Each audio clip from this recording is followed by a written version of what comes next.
Praise the lord. ప్రసంగి గ్రంథము 1వ అధ్యాయము 2వ వచనములో ఈ మాట రాయబడింది. వ్యర్థము వ్యర్థము ప్రసంగి చెప్పుచున్నాడు, సమస్తము వ్యర్థము, సూర్యుడి కింద నరుడు పడుచున్న పాత్రాంతట వలన వాడు కలుగుచున్న లాభమేమి? తరమి ఎమ్మడి తరము గతించిపోతుంది, భూమి యొక్కటి నిరంతరము నిలుచుందన్నాడు. ఆమేన్, హల్లెలూయా. చూడు, వ్యర్థము ఈ లోకంలో నువ్వు ప్రయాస అంతా వ్యర్థమే, కానీ దేవుని పేరట దేవుని కృపలో నువ్వు ప్రయాస అది వ్యర్థమే కాదు. హల్లెలూయా.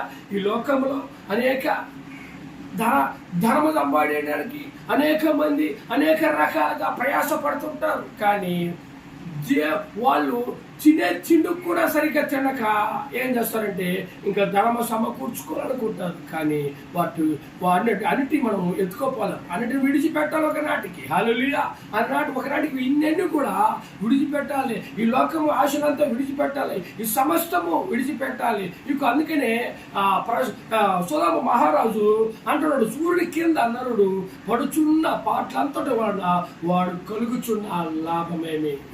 ఈ లోకంలో అన్నదమ్ముల దూరం అయిపోతున్నారు, అక్కచెల్లెల దూరం అయిపోతున్నారు, తల్లిదండ్రుల దూరం అయిపోతున్నారు, కానీ ఇవన్నీ కూడా వ్యర్థమే. కానీ దేవుడు అక్కడే అది లాభకరమైనది. ఎందుకంటే చూడు, ఈ లోకంలో తరము ఎమ్మడ తరము గతించిపోతుంది అన్నాడు. తరము గతించిపోతుంది.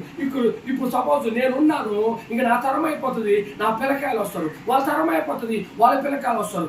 ఎవరు ఇక్కడ లోకంలో శాశ్వతం కాదు, అందరూ ఇంకా నిద్రించి దేవుని రాజ్యంలో లేకపోతే పాపం చేసుకుని నరకంలో వెళ్లాల్సిందే. అందుకే తరము ఎమ్మడ తరము గతించిపోతుంది, భూమి యొక్కటే నిరంతరము నిలుచుందన్నాడు. హల్లెలూయా.